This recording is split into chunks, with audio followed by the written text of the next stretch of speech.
o Chelsea foi muito superior no primeiro tempo, especialmente. O Chelsea poderia até ter feito mais gols. O Palmeiras muito tímido. O Palmeiras contra o Botafogo teve uma postura muito mais agressiva. E eu fiquei na dúvida, né? Se era uma iniciativa só do Palmeiras ou do Botafogo também a sua covardia. O Botafogo foi covarde, né?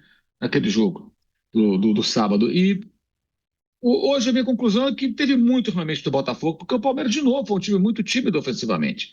Eu entendo as dificuldades da defesa, por conta de desfalques muito pesados, se perde aí 3 homens da linha defensiva, jogadores importantes, é realmente muito complicado, mas a postura do Palmeiras foi uma postura muito cautelosa contra um Chelsea, que eu acho assim, um time enfrentável, digamos assim, para os brasileiros. Esse time do Chelsea tem bons jogadores, mas é um time muito jovem, é um time muito ainda imaturo, é um time que é inconstante, e eu acho que até que sentiu o gol. O Estevão empatou o jogo, o Palmeiras poderia ter pressionado mais ou menos como foi o jogo do Flamengo. O Flamengo empatou o jogo e pressionou, fez 2, depois fez 3. E o Palmeiras não, ele recua novamente, volta a marcar no seu campo, um pouco mais, subindo um pouco mais suas linhas na segunda etapa, mas muito timidamente, com um bom banco que tem, bons jogadores no banco, com motivação, mobilização para esse jogo. E eu acho que o Palmeiras poderia ter sido mais ousado. Acho que foi muito tímido e no segundo tempo teve o Chelsea muito tempo rondando a área, o gol de uma grande infelicidade. Mas o gol é reflexo também de um contexto em que você fica muito tempo com o adversário rondando a tua área. Mandou aqui fazendo jogadas de linha de fundo o tempo todo, saindo com bola e tudo, saindo com bola e tudo. Uma hora aconteceu, não foi com ele, mas acontece uma jogada por ali e a bola desvia e acaba traindo o Everton e vai para dentro do gol. Depois do Chelsea ainda teve 2 grandes oportunidades, né? Uma bola que ainda foi na trave depois da defesa do Everton, depois o João Pedro quase marcando. Ou seja, teve até chance de marcar e o Palmeiras não teve nem força para reagir nos acréscimos e tentar um gol salvador. Acho que o Palmeiras fez o Mundial aquém. O jogo do Porto gerou muitos elogios na estreia, mas foi um jogo que depois vimos que o adversário não era, digamos assim, merecedor, né, de tanto respeito. O Porto mal, pior do que imaginávamos. No decorrer da competição foi o que vimos. O Palmeiras não venceu. Eu falei no dia, jogo para ter vencido. Não venceu. Era para ter vencido o Porto. Não venceu. Dificuldade grande para fazer os gols. Aí tem o jogo seguinte, em que ganha do Al-Ahly, que é o único time que o Palmeiras já derrotou em Mundial em tempo normal, né? Sem provocação foi o Al-Ahly. Derrotou 2 vezes. Todos os tempos, todas as histórias do Mundial de clubes que disputou. Aí vence, mas precisa de um gol contra no segundo tempo para abrir o placar. Isso é muita dificuldade. Aí vem um jogo horroroso contra o Inter Miami, péssimo jogo. E eu falei naquela semana, o Palmeiras, naquele momento, era o pior brasileiro, o brasileiro de pior futebol no Mundial. Aí quando passou do Botafogo, aí veio o Palmeirense, quem é o pior, quem é o pior. Como o torcedor às vezes é bobo, né? É claro que isso pode mudar. Para mim, o pior foi o Botafogo, pela patética partida que fez contra o Palmeiras. Desde ter vencido o PSG. A eliminação do Botafogo foi um time covarde. Mas o Palmeiras não jogou bem, exceto o jogo do Botafogo. E foi uma boa partida. Ainda assim, só conseguiu vencer com gol nos acréscimos. Pelos jogadores que tem, gente, Paulinho, Vitor Roque, custaram uma fortuna os dois. O Paulinho ainda foi decisivo contra o Botafogo. O Vitor Roque não disse o que veio. Até o momento. Pode ser que amanhã vire o maior artilheiro do mundo, mas até o momento não fez nada que justificasse tamanho investimento de 25 milhões de euros. Tem o Flaco Lopes, tem o Estevão, tem o Maurício, tem o Veiga, que tem uma fase, mas tem vários bons jogadores do meio para frente. Vários bons jogadores. E o time sofre muito para fazer o gol. E hoje chega ao gol de empate, no momento que sai um pouco mais para o jogo, está perdendo. Aí no segundo tempo volta um pouco mais agressivo, volta melhor, eu diria. Mas o gol, gente, é um gol mágico de um jogador extraordinário que é o Estevão, né? É um gol, ele colocou a bola no lugar que não existe. E acho que, de fato, acho que foi o Piperno que falou, né? Ele foi o jogador do Palmeiras, foi o único palmeirense que saiu de hoje com alguma coisa positiva. Porque os seus futuros colegas de time, o seu futuro técnico Enzo Maresca, viram e sentiram o quão decisivo esse garoto é e o quão bom ele vai ficar evoluindo, amadurecendo, ficando mais velho, porque ele mal completou 18 anos. É um jogador sensacional. E o gol só aconteceu porque tem o Estevão. E a partir de agora, gente, o Palmeiras não tem mais o Estevão. Então a comissão técnica do Palmeiras vai ter que fazer esse time funcionar. Vai ter que fazer esse time jogar bola. Porque o que nós vimos nos últimos dias foi um clima de um otimismo por conta de uma vitória sobre o Botafogo merecida, numa boa atuação contra um time acovardado, sabe-se lá por quê, até o técnico foi demitido, mas só foi marcar na prorrogação, o que é um defeito grave que essa equipe tem, porque é desproporcional o investimento, a qualidade dos atletas e a dificuldade para fazer um gol. Então, acho que o Mundial do Palmeiras ele foi até avançou, mas não foi um Mundial de boas partidas. O melhor jogo foi do Palmeiras, foi contra o Botafogo. mas acho que foi muito pouco em relação ao que essa equipe precisa apresentar e agora sem o seu principal jogador. Então, a comissão técnica que avalizou todas essas contratações, eu creio, ela vai ter que mostrar um trabalho melhor. E hoje achei o Palmeiras um time muito tímido contra um adversário que dava para encarar de uma forma um pouco mais ousada. Palmeiras, quando estreou, empatou com o Porto, e antes de começar o campeonato, eu fiquei falando o tempo inteiro que o Palmeiras ia pegar um time ruim. O Palmeiras ia pegar um time que é pior que ele. E quando o Palmeiras empatou, óbvio que jogando melhor, porque o time do Porto é fraco, eu disse que era um empate com sabor de derrota. E muita gente imaginando, que foi o europeu e tal, não sei o quê.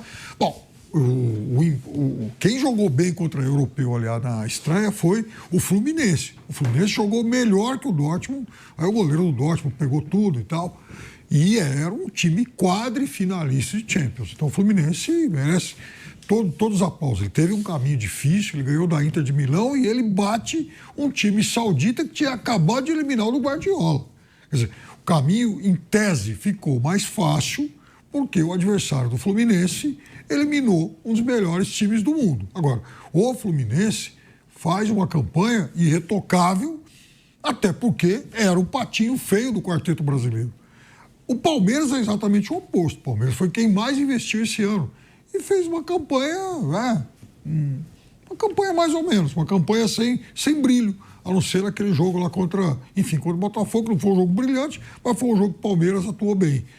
Eu acho que hoje o Palmeiras fez um primeiro tempo em que 1-0 saiu no lucro, falei isso durante a transmissão, e aí o Chelsea, de fato, correu o risco, porque ele poderia ter resolvido o jogo no primeiro tempo, isso não aconteceu. Palmeiras geralmente é um time competitivo, um time que vai para cima na adversidade, teria a chance de igualar o jogo. No segundo tempo, de fato, empatou, teve lá umas 2 jogadas de perigo, mas eu imaginava que depois das alterações corretas, aí sim, entrada do Paulinho, Maurício e tal, o Palmeiras fosse tentar ir na jugular.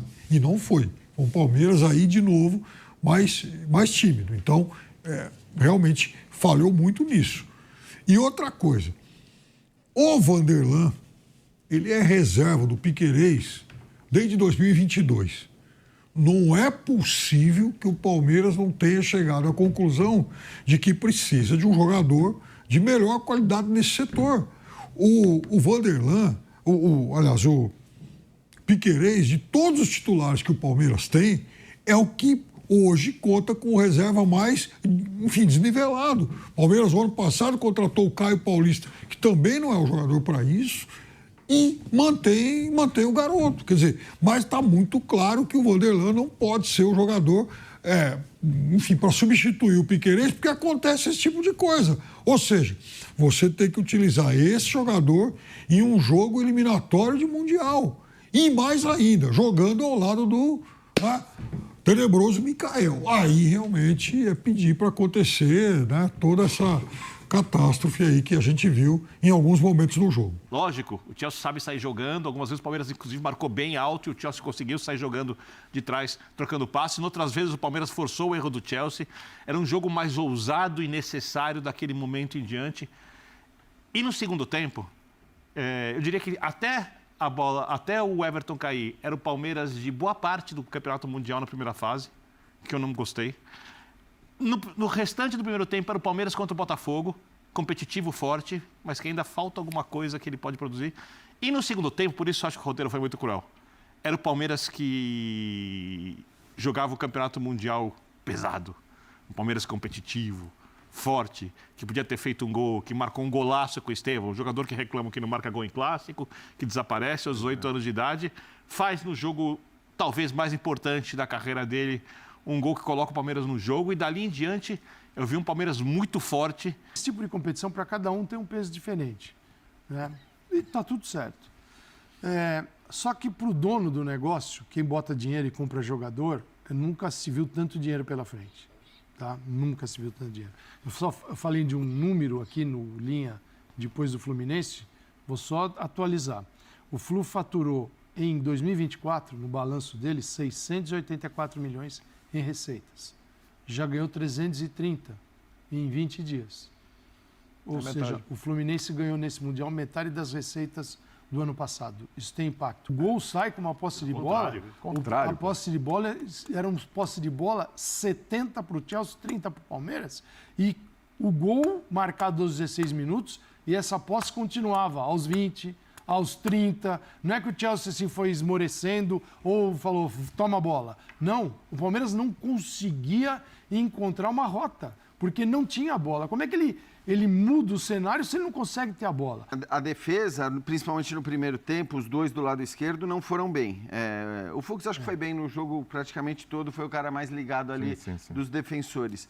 Mas a defesa falha em outros lances que poderia ter saído o segundo, terceiro gol. Mas para mim, assim, a falha no gol, e acho que é uma questão tática, não é uma falha individual, mas você vê que tanto o M como o Richard Rios, eles estão sem referência. Sim, eu acho que no final das contas o que eu criticaria, eu termino elogiando. Porque eu acho que o Palmeiras fez um segundo tempo muito consistente, muito forte, com a cara do Abel Ferreira. Com o time do Abel que eu espero há muito tempo e que o Palmeiras fez algumas vezes durante o ano e que para mim estava devendo um pouquinho.